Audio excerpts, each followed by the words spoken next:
Ladies and gentlemen, it's fascinating, isn't it? The human mind, with all its complexities, has a peculiar way of holding on to certain people, even when they're no longer physically or actively present in your life. And so, if someone is always in your thoughts, despite the absence of communication, it's worth exploring why that might be. First, consider this: your mind is not a passive recorder of events. It's an active storyteller. When you're constantly thinking about someone, it's often because they've become a significant character in the story you tell yourself about your life. Perhaps it's because they once represented something important: love, safety, ambition, or even the hope for a better future. And when that person is no longer actively engaging with you, your mind tends to fill the silence with projections, fantasies, or unresolved narratives. This is where the idea of attachment comes into play. Emotional attachment is one of the most profound forces in the human experience. It governs how we connect to others, shapes our relationships, and influences our behavior in ways that are often subconscious. It's not merely a fleeting feeling or a casual bond. It's a deeply ingrained psychological and emotional process that has its roots in our biology, upbringing, and social environment. Understanding this power requires delving into its complexity and acknowledging its capacity to both enrich and complicate our lives. The human need for connection. From the moment we are born, we are wired to seek bonds with others. Infants instinctively attach to caregivers, forming the foundation for emotional security. This early bond is essential for survival, teaching us trust, safety, and how to navigate the world. These early experiences with attachment shape how we relate to others throughout our lives. When we form emotional attachments as adults, we are often drawing on patterns established during childhood, whether we realize it or not. The strength of emotional attachment lies in its ability to provide a sense of stability and meaning. When we attach to someone, we often perceive them as an integral part of our world. They become a source of comfort, validation, and identity. Their presence can reassure us in moments of uncertainty, and their absence can feel like a profound loss. This is because emotional attachment taps into a fundamental human desire to belong and to be seen. The attachment gives us the feeling that we are not alone, that we matter to someone, and that our existence is acknowledged and valued.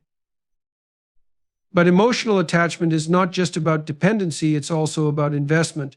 When we attach to someone, we invest our time, energy, and emotions into the relationship. This investment creates a sense of shared history and mutual significance. Memories, experiences, and emotions are intertwined, creating a tapestry of connection that is not easily unraveled. This depth of attachment makes relationships meaningful, but it also makes them challenging to let go of when circumstances change. What makes emotional attachment so powerful is its ability to persist even in the absence of communication or interaction. The mind has a remarkable ability to hold on to people who have made an emotional impact, replaying memories and emotions associated with them. This persistence is not merely a sign of longing or nostalgia, it reflects the way the brain processes relationships. When we attach to someone, their presence becomes encoded in our neural pathways. These pathways are activated by thoughts, reminders, or even unconscious triggers, keeping the attachment alive even when the person is no longer physically present. This enduring nature of emotional attachment speaks to its complexity. It is not solely a conscious choice, it operates on both emotional and neurological levels. For instance, the release of oxytocin, often referred to as the bonding hormone, plays a significant role in strengthening attachments. This chemical response can reinforce feelings of closeness and connection, making the bond feel almost tangible.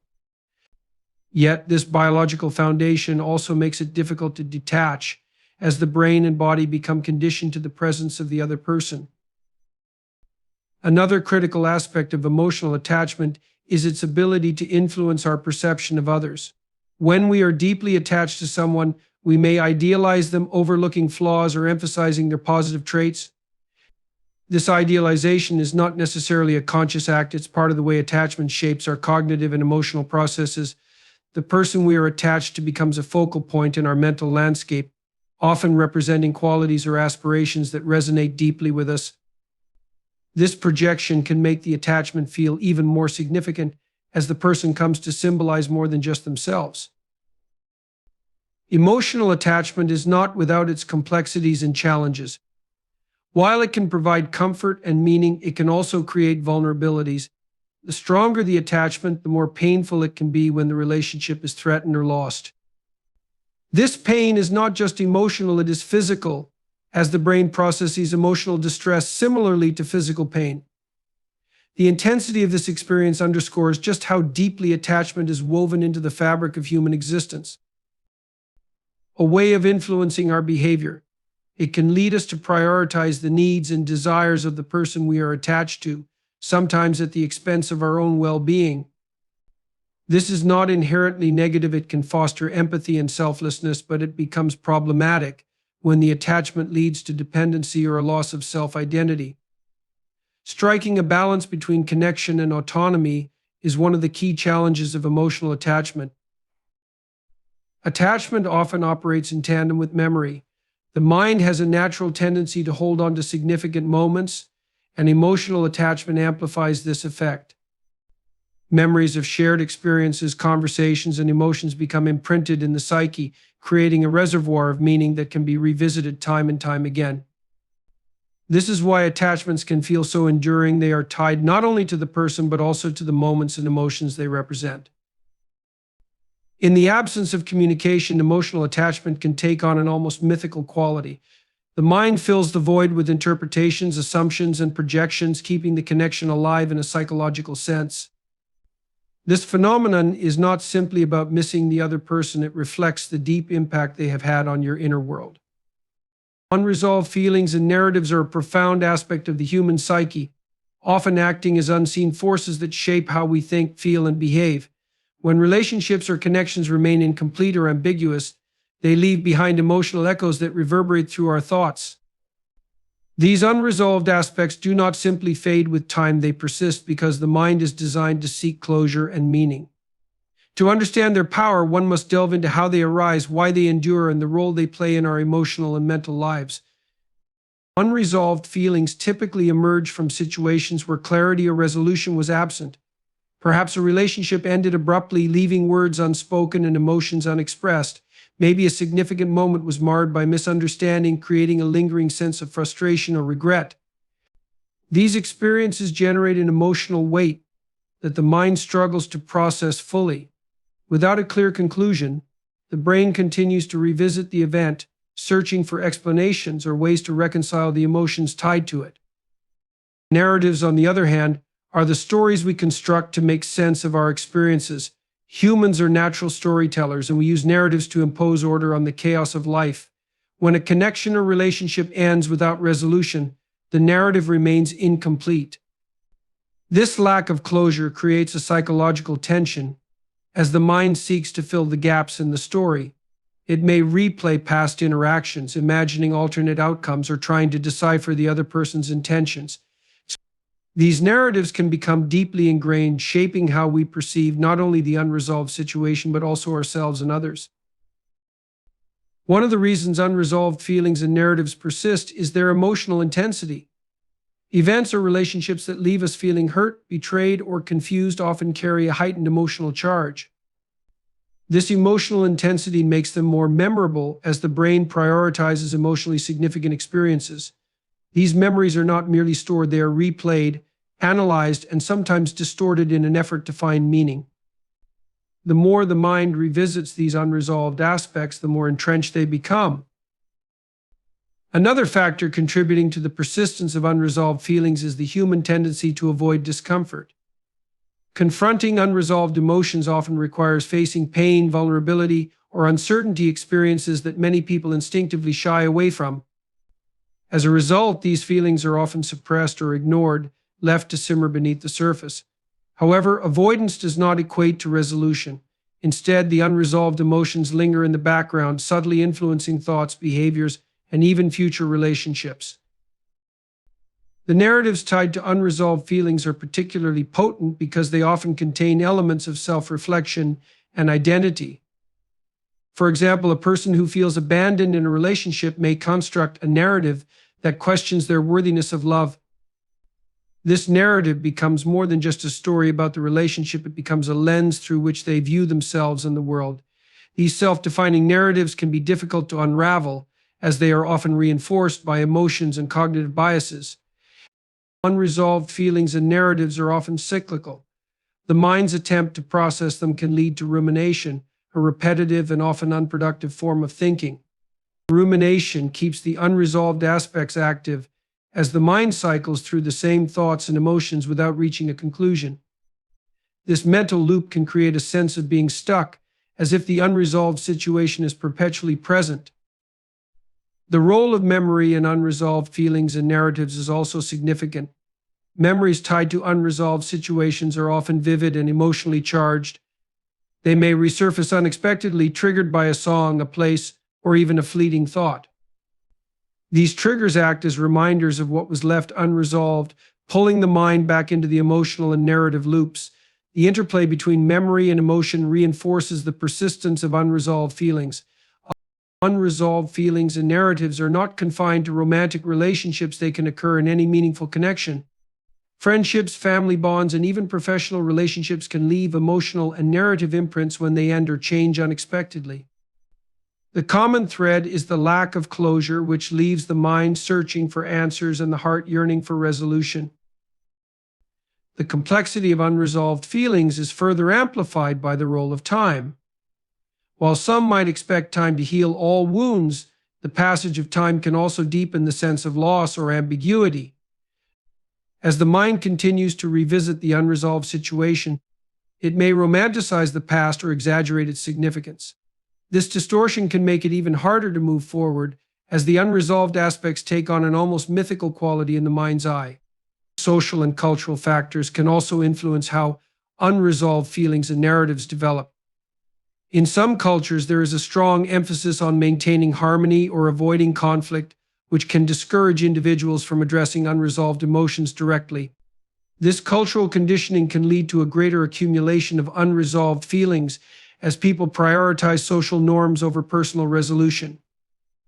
On the other hand, some social environments may encourage open dialogue, but even in these cases, the individual's own fears and insecurities can create barriers to resolution.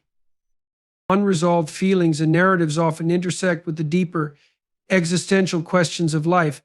They force individuals to confront themes of loss, uncertainty, and the impermanence of human connections. These are not easy questions to grapple with, and the discomfort they generate can contribute to the persistence of unresolved aspects. The mind, ever seeking stability, continues to search for meaning in the unresolved, even as the answers remain elusive. Projection and idealization are deeply embedded psychological processes that influence how individuals perceive and relate to others. These mechanisms often operate beneath the surface of conscious awareness, shaping our thoughts, emotions, and interactions in profound ways. When someone occupies our minds persistently, even in the absence of communication, it is frequently the result of these two interconnected phenomena. To understand their impact, it's essential to explore what projection and idealization are, how they manifest, and why they hold such power over our perceptions.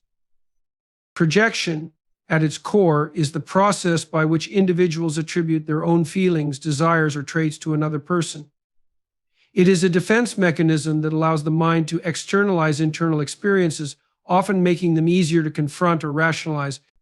In the context of relationships, projection frequently occurs when someone becomes a mental focal point for unresolved emotions or unacknowledged aspects of oneself.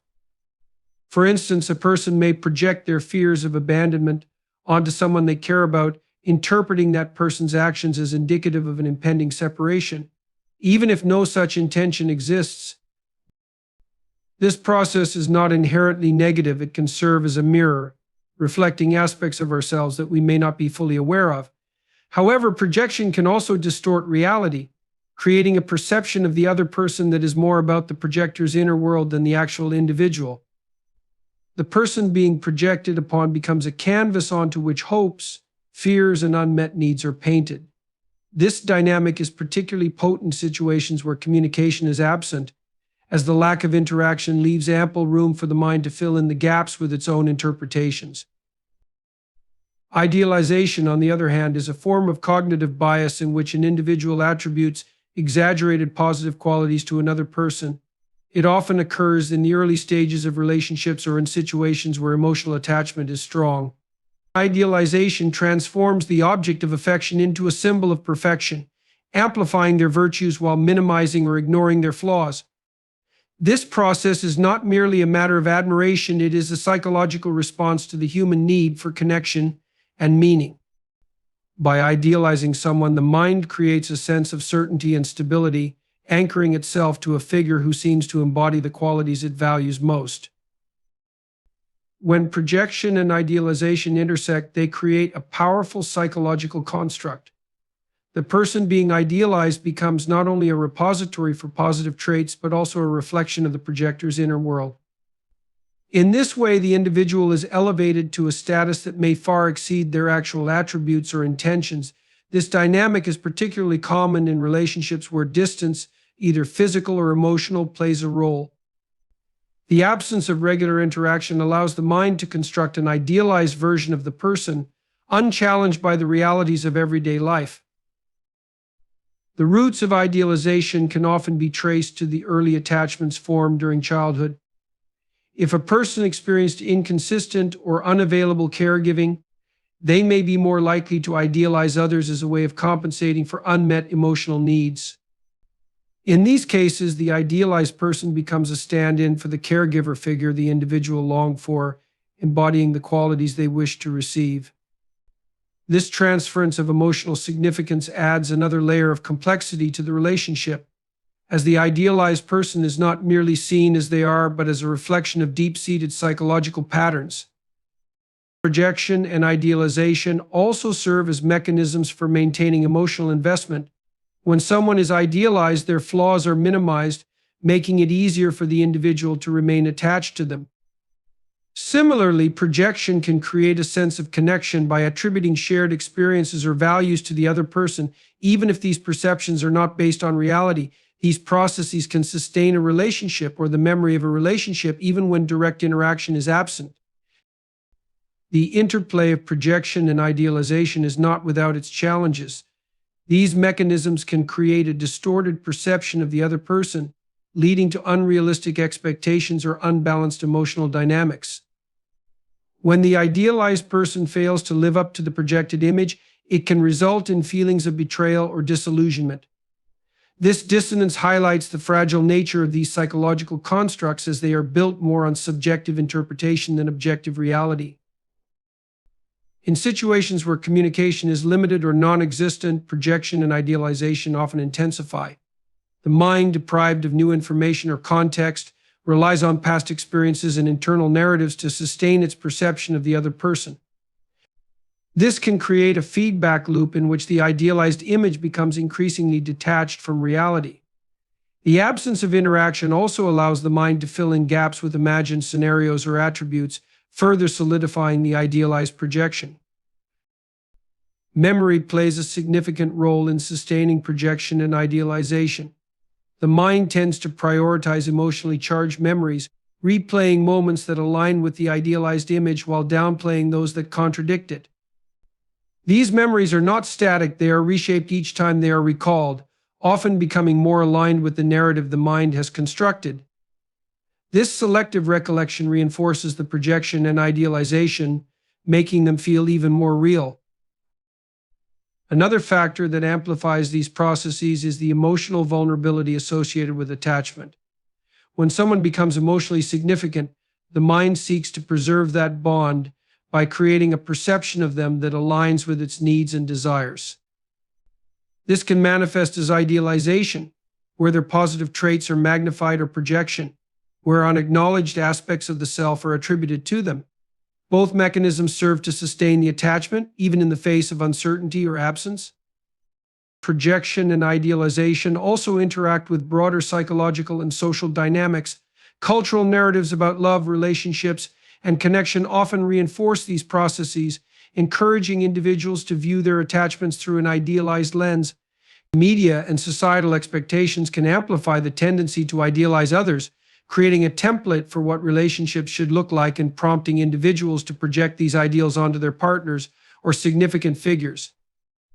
This cultural reinforcement adds another layer of complexity to the psychological dynamics of projection and idealization. Dependency and meaning are two intertwined psychological forces that shape how we form connections and how those connections influence our lives. These concepts are fundamental to the way we engage with the world around us, especially when it comes to relationships and attachments. The role of dependency and meaning is complex, often working in ways that we are only partially aware of.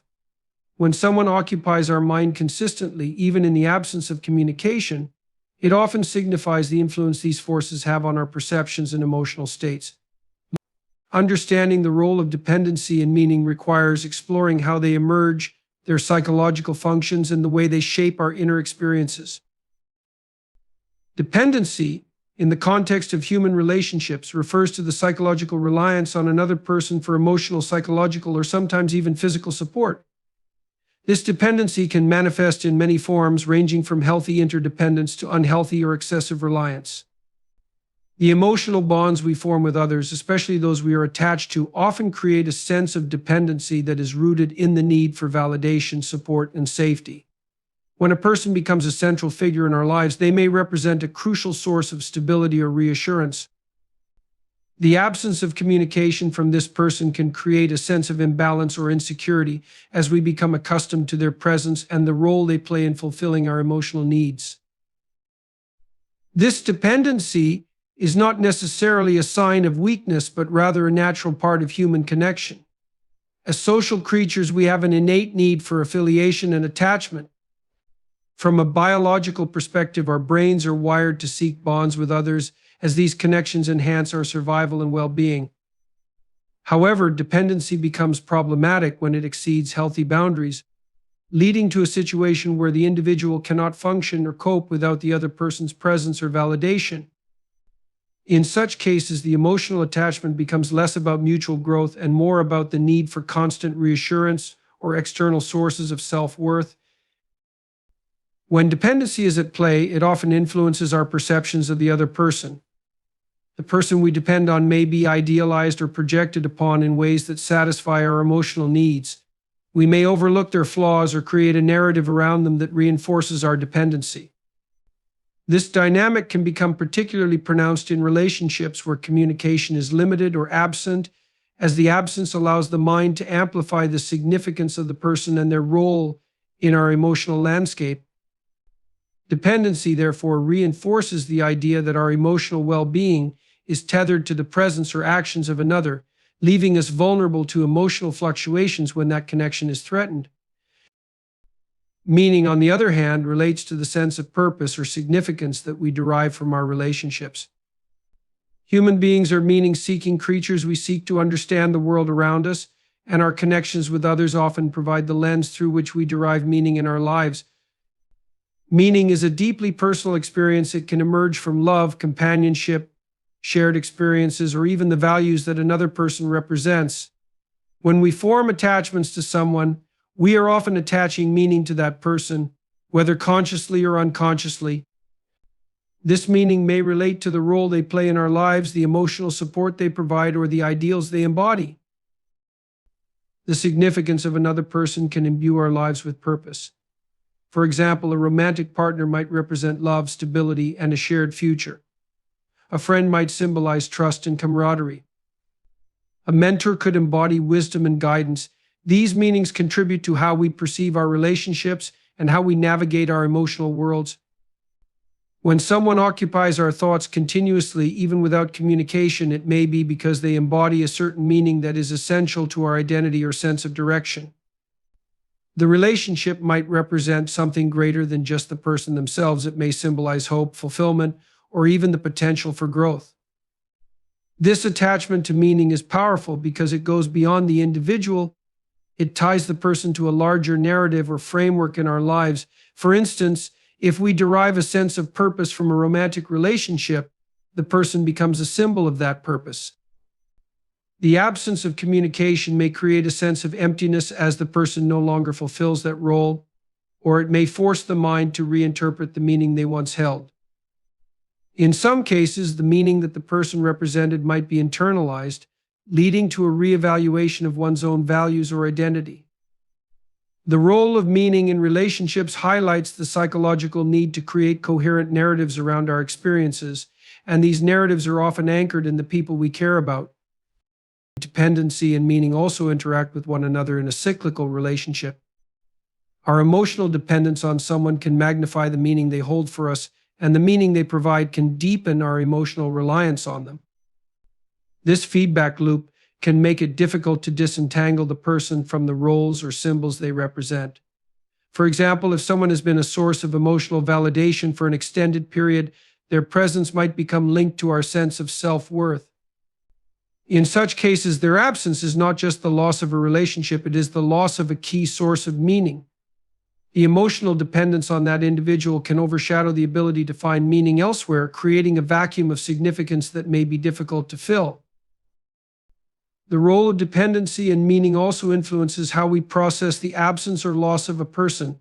If someone who has been central to our emotional landscape suddenly disappears or ceases communication, it can feel as though the meaning they represented is also lost. The absence can trigger an existential crisis, as the individual is forced to confront the possibility that their source of emotional validation and purpose is no longer available. This moment of loss can expose the fragility of the dependency and the depth of the meaning that was attached to the person. In some cases, it may be an opportunity for personal growth, as the individual seeks to redefine their sense of self and find new sources of meaning. However, it can also lead to emotional distress, as the individual grapples with the void left behind. Dependency and meaning are inseparable from the human experience of attachment. The way we relate to others is shaped by the emotional reliance we develop and the meaning we assign to them. These forces can serve as anchors in our lives, providing stability and direction. However, when they are threatened or absent, they can also reveal the vulnerability and fragility of our emotional and psychological states. The mind clings to the people who represent these forces because they provide a sense of continuity and purpose. In their absence, the search for meaning and the need for emotional security can become all-consuming. Self-reflection and growth are fundamental processes that shape how individuals navigate their lives, relationships, and the world around them. These two concepts are inextricably linked, as self-reflection serves as a mirror through which we understand ourselves, while growth is the outcome of that understanding. Together, they form the foundation for personal development, emotional resilience, and deeper connections with others. When someone occupies our thoughts consistently, even in the absence of communication, it often signals a deeper process of self-reflection that is being triggered. This reflection can lead to both insights and discomfort, which can either propel us forward or leave us feeling stuck. To understand the role of self-reflection and growth, it is essential to explore their nature, their relationship to each other, and their influence on how we experience life. Self-reflection is the practice of looking inward and examining one's thoughts, emotions, behaviors, and motivations. It is an introspective process that allows individuals to assess their past experiences, understand their present feelings, and anticipate how they might behave in the future. Self-reflection is a tool for increasing self-awareness, which is critical for personal growth. When we reflect on our actions, we gain insight into why we do the things we do, which can reveal patterns in our behavior, thoughts, and emotional responses. This awareness is the first step in making meaningful changes or adjustments. The power of self-reflection lies in its ability to break the cycle of automatic, unthinking behavior. Often, we react to situations and people without considering the underlying motives or emotions driving us. Self-reflection interrupts this cycle, creating a space in which we can pause and evaluate our thoughts and actions. It allows us to step back from our immediate reactions and view situations from a broader perspective. This can lead to a deeper understanding of ourselves and our relationships, helping us to identify areas of growth and improvement. Self-reflection also serves as a tool for understanding emotional responses. When we find ourselves preoccupied with someone, especially in the absence of communication, it is often a sign that our emotions are triggered by unresolved issues or unmet needs. Reflecting on these feelings allows us to explore why someone occupies such a prominent place in our minds. Are we projecting unmet desires onto this person? Are we seeking closure or validation from them? What does this person represent in our lives, and why does their absence create such a strong emotional response? These questions are essential in uncovering the deeper layers of our emotional experiences. Growth, on the other hand, is the outcome of self-reflection. It is the process of evolving, changing, and improving as a result of our reflections, experiences, and insights. Growth can take many forms, from emotional and psychological growth to intellectual and spiritual development. It involves breaking free from old habits, thought patterns, and behaviors that no longer serve us, and adopting new ones that promote well-being and self-actualization. Growth is not always a linear or comfortable process. It often requires confronting difficult truths about ourselves, facing discomfort, and embracing change. The relationship between self-reflection and growth is reciprocal. While self-reflection provides the insights necessary for growth, growth can also enhance the quality of our self-reflection. As we grow, we develop a deeper understanding of ourselves and our place in the world, which enables us to reflect more deeply and meaningfully. Growth expands our capacity for self-awareness, allowing us to see ourselves in more nuanced ways and consider new perspectives. This ongoing cycle of reflection and growth allows individuals to move through life with greater clarity, purpose, and resilience. Self-reflection and growth also have a significant impact on our relationships with others. Our ability to reflect on our interactions and emotional responses helps us to navigate our connections in a more mindful and intentional way. When someone occupies our mind persistently, reflecting on our thoughts and emotions related to that person can reveal the dynamics at play in the relationship. Are we relying too heavily on this person for emotional validation? Are we idealizing them or projecting our own desires onto them? Are we using them as a way to avoid facing our own insecurities? These reflections can help us better understand the underlying forces driving our connections with others and identify areas where we can grow as individuals and partners. Self-reflection and growth enable us to recognize patterns in our behavior that may be hindering our progress. For example, if we consistently find ourselves drawn to unhealthy or unfulfilling relationships, self-reflection can help us identify the underlying reasons for this pattern. Perhaps we are unconsciously seeking out relationships that reinforce old emotional wounds or meeting unmet needs. Recognizing these patterns is the first step toward breaking free from them and making more conscious, intentional choices moving forward. Growth comes from learning from these patterns and developing new ways of interacting with ourselves and others. The process of self-reflection can also bring clarity to unresolved feelings or situations. When someone occupies our thoughts without communication, it often signals a need for closure or understanding.